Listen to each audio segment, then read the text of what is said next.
بشنب بيتحزم وبيرقص. هل دي ظاهرة صحية؟ هل هي ظاهرة مضرة؟ هل هي ظاهرة مش مهمة خالص؟ لا، أنا شايفة إنها ظاهرة مهمة.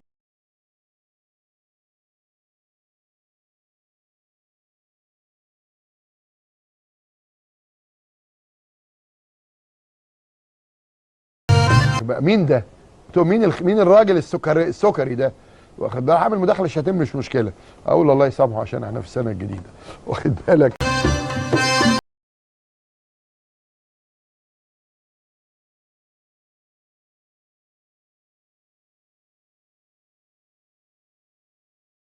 بيوتكم يا سلام، يسمع منك ربنا يا رب.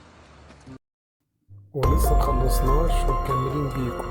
الحقيقة بيعمل رياكت فيديوهات زي كده يكلمني على الانستا. مستنيك.